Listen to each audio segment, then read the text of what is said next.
dan memutuskan menjadi pengikut Yesus yang setia. Jadinya ya masuk Islam. Saya baru lihat di VT perempuan tadi ya. Tadi udah lihat ya. Dia menyatakan dia mengikuti Yesus yang setia karena dia mempelajari Alkitab. Justru dia mempelajari Alkitab, dia mengikuti Yesus yang setia masuk Islam. Bahkan dia percaya dengan Islam, ya. Nah, dia membaca di Markus 12 ayat 29 tentang hukum yang terutama. Hai orang Israel, Tuhan Allah kita, Tuhan itu Esa, ya. Jadi dia menganggap bahwa kalau dia di Islam, Allah itu Esa, tidak diperanakan ya. Dia tidak punya bapak, tidak punya anak. Maksudnya seperti itu. Saya tahu dia mengalihkan seperti itu. Tetapi dia tidak mempelajari keesaan di Alkitab. Di Alkitab firman Tuhan juga Allah itu Esa. Tidak ada Allah yang lain, Esa. Nah, di keesaan Allah itu kita harus tahu Allah itu Esa, yaitu Bapa. Bapa itu adalah roh sang sumber, roh yang tidak terlihat, tidak terhampiri, transender, ya, tak terselami. Manusia tidak bisa melihat Bapa, yaitu roh. Di dalam Bapa itu ada firman. Nah, firman itulah yang menjadi manusia. Di dalam Bapa ada Roh Kudus. Jadi Bapa, firman, dan Roh Kudus yang tiga ini adalah satu, yaitu Esa. Sama kayak kita, manusia, ada tubuh, ada jiwa, ada roh. Apakah manusia banyak? Manusia tetap satu. Dan tubuh, jiwa, dan roh tidak bisa dipisahkan. Sama, Allah kita adalah Esa, yaitu Bapa, Sang Bapa. Bapa memiliki firman dan Bapa memiliki roh, yaitu Roh Kudus. Di dalam Bapa ada firman, ada Roh Kudus. Itu yang dinamakan Allah itu Esa, satu, ya. Dia baca lagi di Yohanes 17 ayat 3. Hidup yang kekal yaitu bahwa mereka mengenal Engkau satu-satunya Allah yang benar dan mengenai Yesus Kristus yang telah Engkau utus. Saya percaya. Kenapa dia bisa mu'alaf? Karena dia pikir Yesus adalah utusan.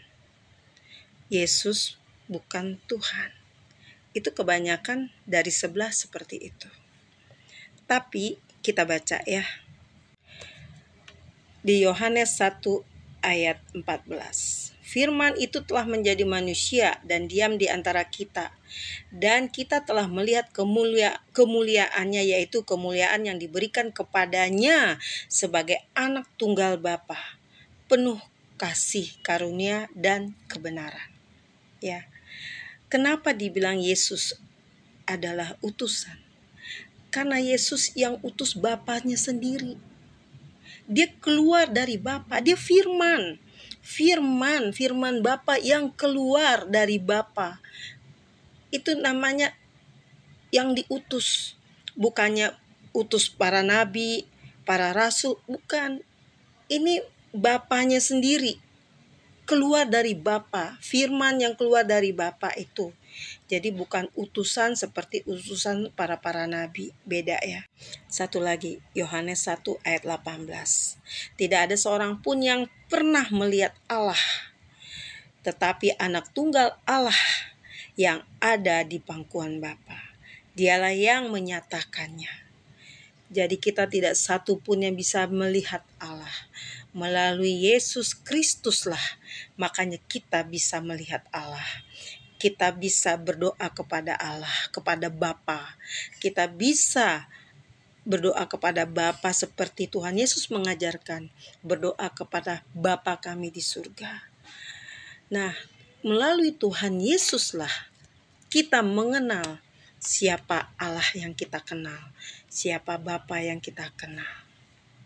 Jadi Sang Bapa, Anak, dan Roh Kudus adalah Allah yang Esa, yang disebut Tritunggal. Firman Allah yaitu Sang Anak di Yohanes 1 ayat 3. Segala sesuatu yang dijadikan oleh Dia itu Tuhan Yesus, dan tanpa Dia yaitu Tuhan Yesus tidak ada sesuatu pun yang telah jadi dari segala yang telah dijadikan. Jadi firman Allah inkarnasi yaitu menjadi manusia yaitu Yesus Kristus, ya.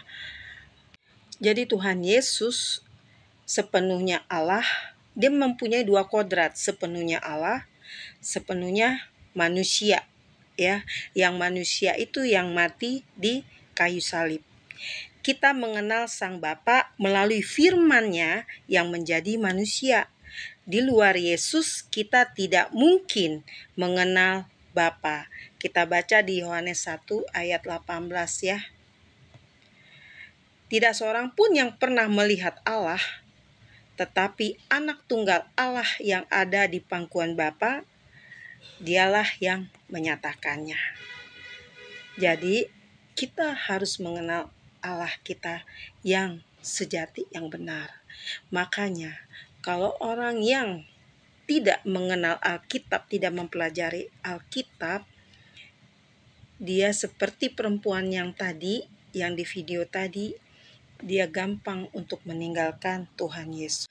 Makanya itu pentingnya kita belajar terus tentang Alkitab ini. Gak ada yang namanya kita paham seluruh Alkitab ini. Karena semakin digali, semakin banyak pengetahuan hikmat dari Tuhan. Pengenalan akan Tuhan, pengenalan akan Tuhan itu sangat penting, ya. Sang Bapa, siapa Sang Bapa, siapa Sang Anak, siapa Roh Kudus, apa yang dinamakan Tritunggal, apa yang dimaksudkan Allah itu Esa, apa itu firman yang menjadi manusia, dan harus tahu definisi Allah itu apa, definisi Tuhan itu apa. Nah, inilah para mu'alaf yang tidak mengerti, jadi gampang digoreng, gampang dihasut, ya.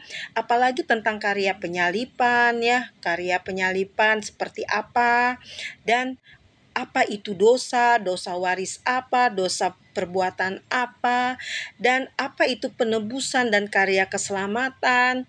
Nah, ini orang Kristen harus tahu, biar iman kita itu semakin bertumbuh dan tidak tergoyangkan di saat ada badai menerpa, di saat ada ajaran-ajaran yang tidak berdasarkan Alkitabiah. Jadi kita tahu, makanya kita umat Kristen tidak hanya sekedar kita percaya bahwa Yesus adalah Tuhan.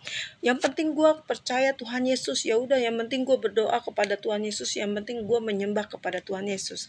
Tidak seperti itu, ya. Tidak seperti itu. Jadi kita harus belajar sampai kita menemukan sesuatu. Itu firman Tuhan itu dalam loh. Tidak ada orang yang namanya gue tamat baca firman Tuhan. Tidak, itu semakin berulang-ulang dibaca, semakin kita mendapatkan rema, mendapatkan hikmat dari Tuhan, bahkan kita belajar terus. Makanya baca firman Tuhan itu penting, ya. Tapi harus kita berdoa, kita minta Roh Kudus untuk memampukan kita, sehingga kita tidak tersesat, kita tidak terbawa oleh arus ajaran-ajaran dunia, ajaran-ajaran palsu, ya. Jadi saya bilang ke teman-teman semua lah, yang orang Kristen yang percaya kepada Yesus, jangan sampai kalah, jangan sampai tinggalkan imanmu hanya karena apapun itu, ya. Tuhan Yesus memberkati.